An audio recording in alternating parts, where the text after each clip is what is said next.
costumes during this era because it's all drawn by Jim Lee. Hold that. Yeah. We got some Lost Soldiers. This lady up above is Cassandra Peterson. Mark, good to see you, dude. Thanks for having me. Omnibus, today is not your day. What's going on, everybody? This is the Uncanny Omar from Near Mint Condition. I don't have any Omnibus announcements or overviews of books that I'm going to be doing today. Today, what I wanted to do is do more of a retrospect of the year that I've been doing YouTube for a living and answer some questions. So join me. So normally I talk about collected editions on the channel, but today I wanted to focus on some of the questions that I've been getting over the last year about how my life has changed doing YouTube for a living, and hopefully help people out that are wanting to do this, talk about the glamour and the not so bright side of doing things like this for a living. So in case I don't get to one of the questions, by all means leave it in the comment section and I'll be happy to answer it. So let's get started. What is your daily work routine? Okay. My daily routine. Okay. It's I treat this like a job. I get up in the morning, I read for about an hour and a half, I go downstairs where my studio is, where this is, and I shoot for, depending on the type of video. It could be anywhere from 30 minutes to 2 hours, depending on the equipment too, if it's working and functional and working with me. And yeah, so I do that. I go upstairs or stay down here to edit the video. I upload it. I share it on social media.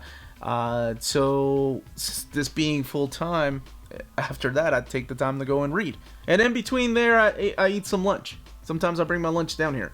So that's something that I've learned to do, or something that I've taught myself to do, is you have to treat it like a full-time job. Because if I'm like, I'm going to stay up and watch a movie one night and I sleep in until noon, which would be nice, yeah, there goes half my day. And then I'm, cutting into family time, which is late afternoon. And sometimes I have to cut into family time to do this. That's another thing.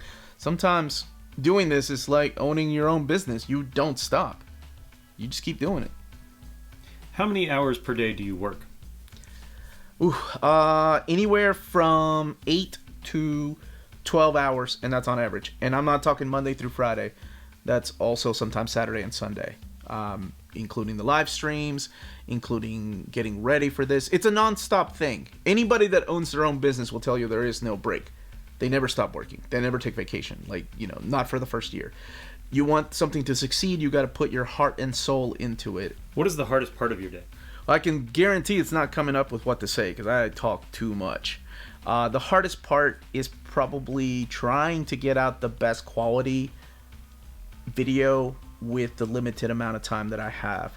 So one of the things, I do it all myself. Like, I shoot the video, I edit the video, I do the research, I read the books, I put it all out there. So the hardest thing for me to learn was time management, right? Before doing this, I was in IT for 20 years. And the last 5 years, I was a project manager. So luckily for me, I had some experience doing some time management with my team. So I time manage myself. I'm like, I gotta cut off reading. Even though this book is awesome, or these books are awesome, I gotta cut off reading now to go do and shoot a video and edit. The hardest part probably is the edit, depending on what type of video it is. There's a video that comes out once a month that takes me anywhere, just alone in editing, 10 to 12 hours. And it's learning to cut the day off and be like, that's enough for today. Because I'm the type of person that's like, I can get this finished. You can ask my wife about how many times I've said, I gotta stay up one more hour. What aspect of this job surprised you? How serious I take it? This is the most important thing I've ever done. Like, I've worked in hospitals, I've worked in the banking industry, I've had some cool jobs and I've had some not so great jobs. But no matter what I was doing, it was always me just kind of laid back with my team and getting my job done. This is like the most stress I've ever been, because if it fails, it's because of me. If it succeeds, it's because of me. So I have a lot of writing on it. So how serious I take it, because you hear the grass is always greener, right? Like, oh man, that would be so cool to do that for a living, like doing YouTube for a living. But there are some things that people don't talk about. Like, it's not just all sunshines and rainbows, like when it comes to doing this. Has your work affected your enjoyment of comics? I get that question often, like, do I still enjoy reading? And yes, I do. I still take time to read things that I enjoy. There's a stack of books. Now it's like 5 stacks, I think. That I'm like, oh, I want to read that. Because I don't have to. Because I want to. I do less video game playing. I will say that's cut into my video game time. Because reading takes a lot and a long time. But no, I still enjoy it. This is the best damn thing I've ever done. I'm having fun every day. And you know, it's true. Like if you enjoy and love what you're doing, you never have to work a day in your life. What do your kids think about your YouTube job? I think they think it's cool, right? I don't know. I think about that. Like how I grew up, my dad, worked in an office building, and I thought he took a suitcase to work every day. I don't know. I think about that from like a kid's perspective. Like I come to my basement and make videos. I come to my basement and I make announcements for Marvel Comics, like Disney. Like, to me as a kid, that would have blown my mind. My kids just grew up with this. This is the normal for my kids. Like, reading comic books, these giant bookcases with comics. They've been surrounded by comics all their lives, so to them, it's just normal, right? I assume when they go to their friend's house, they're like, where's your dad's comic stash? Where's your dad's camera for his YouTube channel? I don't know. So they never really talk about it. I think they think I'm cool. Or at least the job is really cool. Do you wear pants when you're behind the desk? Oh my God, yes, I wear pants when I wear my suits. Every time. I'm not a hack. Wait. That was when you're wearing your suits. What about... I wear my pants all the time. Why would you ask that? We don't yes, know. that is funny how often I get asked, are you wearing pants when I'm wearing a suit? Yes, I'm a professional. Because you never know when there's going to be an earthquake and I got to get up and run and shut the camera off. And that'll be the last video that gets uploaded. I don't want to be in my underwear when that happens. Where do you see this going in the next few years, or even the next 10 to 20 years? 10 to 20 years. Whew. It's a lot of talking. I think everybody that owns their own business, or every successful person that has their own brand or whatever, they like to think ahead, right? They have to think like adapting to whatever the new format's going to be, whether it's YouTube or whether TikTok or whatever ends up happening years from now. So you always have to think ahead, like, okay, should I start moving things over? Should I start doing different formats of things? So what I would like to see is probably growth. I think everybody's going to say that. No matter how big channels get, yeah, growth. And, of course, more subscribers, the videos generating, more revenue, which is, that's how you make a living on YouTube. And building a bigger community, because I am really proud of the community my wife and I have built. Because while I say I'm alone a lot of the time, my wife does join me and helps me out a ton, and we have built a really good positive community that I think has encouraged a lot of people to try out different types of books and stuff like that. It's been great. So maybe a bigger, friendlier community. I think that would be a good goal. How do you feel about hosting this big community?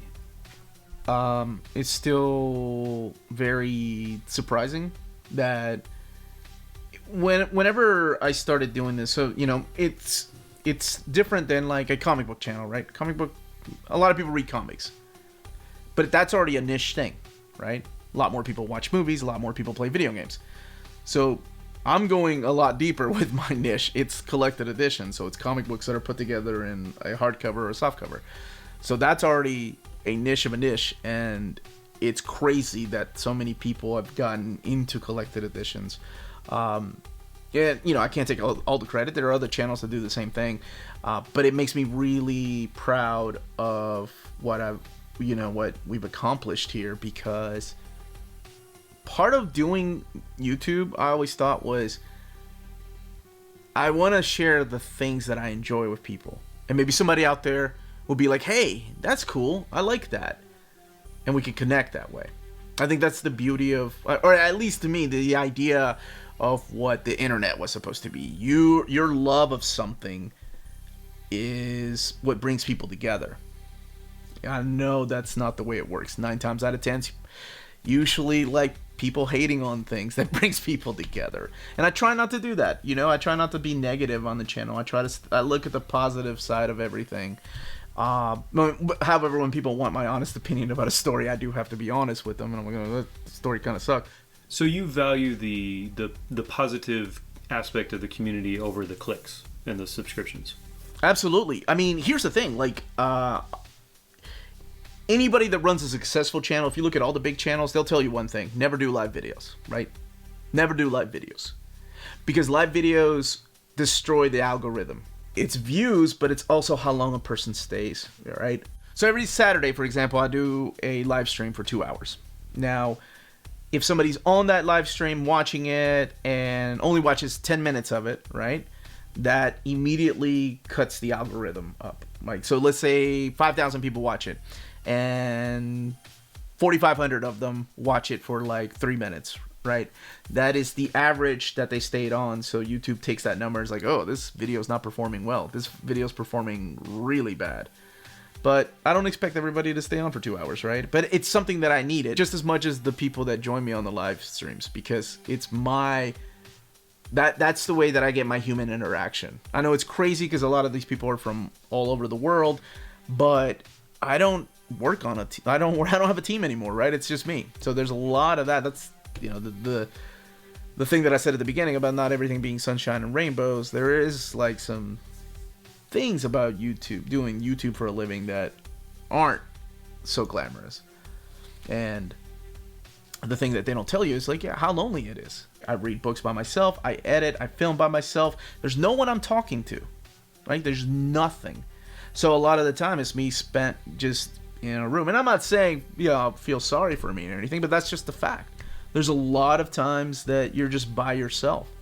I have to turn on the television to have some background noise, right? Movies I've seen before, TV shows I've seen, put them in the background while I'm editing so I can have something back there. My dog keeps me company, but he doesn't really make for good conversations. So that's one thing that I did start, like on our Patreon. We decided to like do a tier, but it's like a one-on-one tier, right? And I need that just as much as the people that are on that tier. Like, I like talking to people. I enjoy that, and I miss that about that. That is I never thought I would say that is the thing that I do miss about like being in a workforce, being part of a team, is like sometimes I miss those meetings that were completely pointless that we could have fixed through email. How do you handle the negativity? Okay, I will say that at first I'm a bit of a smart aleck, so I like giving it back. If they're giving it to me, they better be willing to take it. However, a few of my viewers, and one in particular, he was like, hey man, I think you're funny the way you're handling the trolls, right? Like, I like that you're giving it back to them. However, man, if you just let go of that, it's, you know, it's less time you spend with negativity, because that negative energy does eat you up. I mean, like, I've learned that stuff doesn't bother me. Like, not everybody's gonna like me, and I'm okay with that. And I learned that decades ago. So it really does take thick skin to put yourself in front of the camera and, you know, expect to get things like that. I've learned that not to take everybody like an internet troll. Sometimes the negative comment could be from somebody serious that just doesn't know how to connect to people, doesn't know how to talk to people, doesn't have any social skills. So I try to talk back. And sometimes it works, right? I make them laugh and we build a connection. I actually have examples of that, though, that, somebody that I thought was writing something mean or trying to be funny wasn't being funny. They were just, their life had been really horrible and they really meant what they put. And we had a good conversation. At the end, it was like, he went his way and I decided, like, you have a good day. I hope, life gets better. But yeah, because you never know what somebody's going through. You never know what somebody's going through. Sometimes people just don't know how to type things out or talk to other people. So I've learned to also acknowledge that fact that, yeah, well, maybe this person's going through a lot of things and I don't know what it's like in their house. So I'm just going to answer with like a little positive spin. So my best advice really is, if you are getting those kind of comments, and you will if you're on YouTube, just, either delete them or ignore them. Move on. Any advice for other potential YouTubers? I always give the same advice, right? Like, and the questions always start with something funny. Omar, how do I get free books like you, man? That's awesome. Don't go in with any expectations. Go into this because you love sharing, your passion, whatever it is, skateboarding, comic books, sneakers. I don't care. Whatever it is, you have your own voice. There's other channels that are going to make the same content you are. But you know, you're an individual. You have your own voice. You have your own comments to make about these things. And do it because you want to share that with people. Don't do it because you expect to have, you know, a payoff, somebody sponsoring you, that's the thing. Like, I was doing this with my friends for like 3.5 years before the money started coming. We were spending money, like, doing giveaways and things like that, and it was a blast. I was having fun. And then, you know, I didn't quit my job to do this. I got let go, just like most people did in 2020. And when I couldn't find anything, I saw that, I could actually take this and make something with it. And if, you know, I'll never forget, like, a really good friend of mine telling me, like, am I doing the right thing? Am I, like, ending my career in IT for 20 years and doing YouTube? Like, what kind of message does that show my girls? Like, and man, he put it the best way possible. He said, you know, I think it's a good message that if you put your heart and passion into something, like, and give it a try, then nothing can stop you. And he was like, that's like the best message you can give your kids, man. And it's true. Like, I think about that, like, is that a good role model for my children? Like, quitting my job or not trying to find any more IT jobs and doing this for a living. And he was like, hell yeah, man. His kids will always remember that. Like, my father did this with no expectations, and now he's doing it for a living. That stuck with me. So my best advice is, don't have any expectations. Don't go into it because, I could be doing that, man. I could be making money. I could be doing the same thing. Go into it because you have a passion for it. And, you know, people will come. And if you keep doing it, and if you keep making videos, keep making content, and, you know, maybe if it's like 10 people, that's still 10 people watching. That's the way it was with me. I didn't think anybody was watching. Just when you don't think somebody's watching, the right person will come along and watch it. I guarantee it. Was there a particular moment that told you this felt like the right thing to do? Yeah, absolutely. Absolutely. So my youngest daughter, Alicia, who shows up on the channel, because I love having my kids on the channel because they read comics, she wanted to do a video. And I was like, okay, what do you want to do? She's like, let's go do a free comic book day, which is a big event, like, that my family and I love to do. We go to comic book stores, and they have free comics, and we buy comics. So I didn't want to make a video, but she was like, let's do a video. So I said, okay, let's do a video. We'll make it funny. And when I meant earlier about the right person watching, like, the vice president of Marvel, David Gabriel, I'm not sure if you want to be named, but I'm pretty sure if you look it up, you know who it is.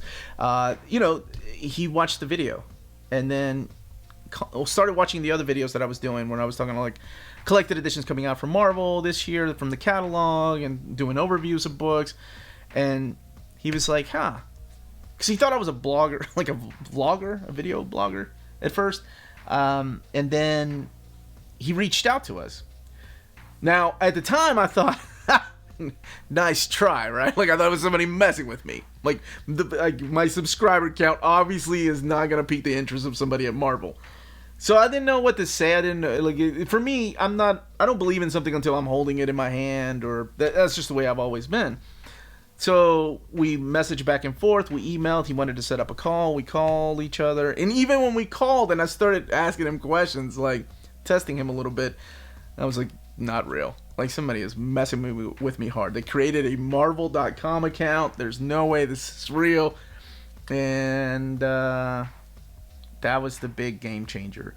Because if somebody like that was watching my videos and, you know, took a gamble on a guy that was just making videos in his basement, like, and now I get to officially announce books ahead of time. Like, I don't know. It just made me think, like, okay, maybe people, maybe I do have a voice in all of this. Maybe my voice matters. And I had never thought like that, right? Even when I was working in IT, like, and being a project manager, like, and doing great things with that in my team, but I never thought that, like, man, It's crazy, but that was the big changer. That was the big game changer, because after that, but other publishers started reaching out, and I built a good relationship with them, like with publishers and even individuals, like people.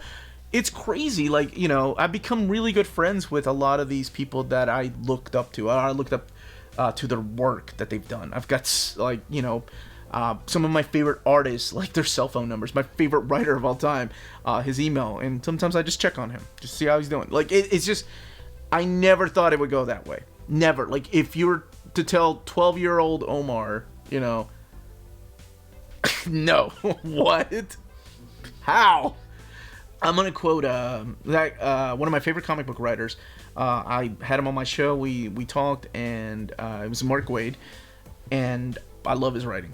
And he said, I'll never forget this, and this is when it hit me. He said, "You are the luckiest guy working in comics today." And I was like, man. He was like, your connections and the books that you get in advance, and he was like, you deserve it. It's just, but you are the luckiest guy working in comics, in the comics industry. And to that coming from one of my favorite writers of all time just really put things into perspective, because I am blessed.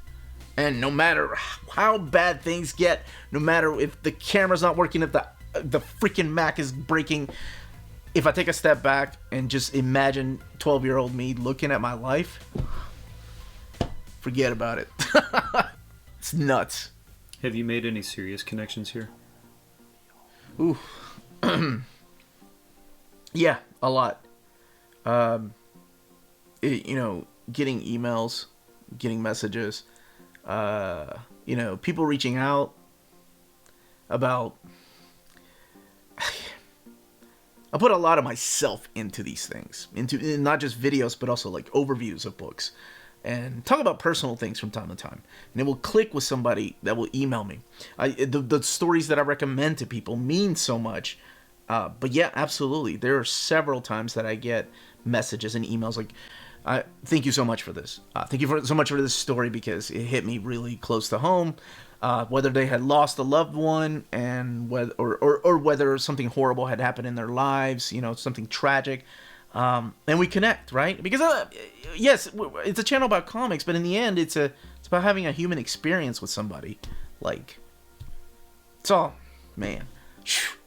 It's pretty rough to talk about some of the things, and that is one thing that nobody really tells you to be prepared for a lot of these things emotionally. Like, because sometimes you'll get emails like back to back that are like, I just lost my father, I just lost my sister, thank you for this, and you have to choose the right words to say to these people, because they're going through a huge, horrible ordeal. And they're looking to you, like reached out to you. So there's this responsibility of like, man, like I'm so sorry this happened, but worded a little bit different. Like bring it back to comics in a way. We brought them to the channel, like when they're talking, and then sometimes they bring it up too, like they're talking about this particular story, but it reminds them of like their sister passing away or something. And I've lost, like Bob, I always bring Bob up. Like we connected over Conan, and one of the last conversations we had, he was diagnosed with cancer, and he was going through chemo, and it just didn't work, man. And we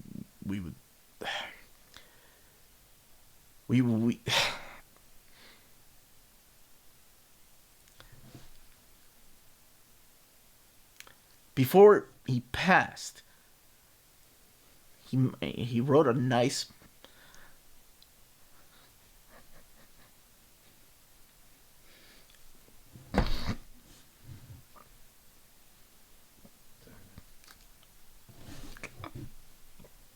Forgot about that.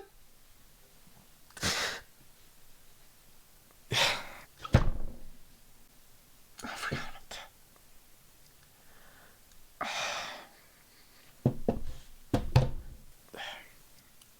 That's a good question. I'm sorry.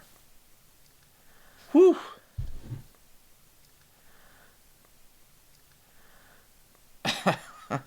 It's a tough question to answer, man. Yeah, before he passed, he was like, keep doing what you're doing, dude. Like, it really reaches people in the way that you don't think. man. I am. He was a good guy. He's a good guy. You had a really positive impact on him. Oh yeah, I mean, and he on me. We talked about it. Like, he hated news stories, right? He's like, this stuff is junk, man. Tell Marvel to print these old books. And I'm like, I'm trying. You know, because like it goes back to that human experience, right? Like, that's what this is. It's not, to me, it's never been about just the books. He was a good guy.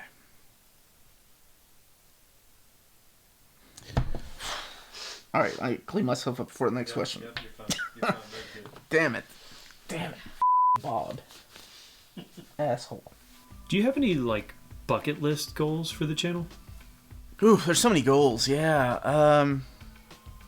I'd like to get more DC books made for people. That would be great if I could have that connection. Love to interview people like Don Rosa, Jim Lee, Christina Hendricks. Has she written a comic book? Does anybody know?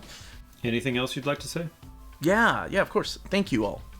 I wouldn't be here, like, doing this without you all. From the very first person that said, hey man, can you do an overview of this? Can you talk a little more about this? You know, it's grown from that. I never thought people wanted to hear me talk so much, which is crazy.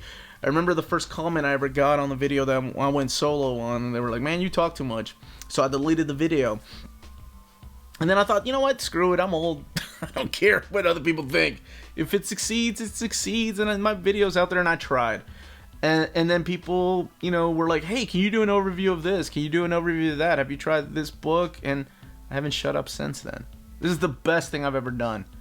And all the negative things I said, all the things that people don't tell you about YouTube, all the hardships you go through, like, you know, with mainly technology, it's all worth it.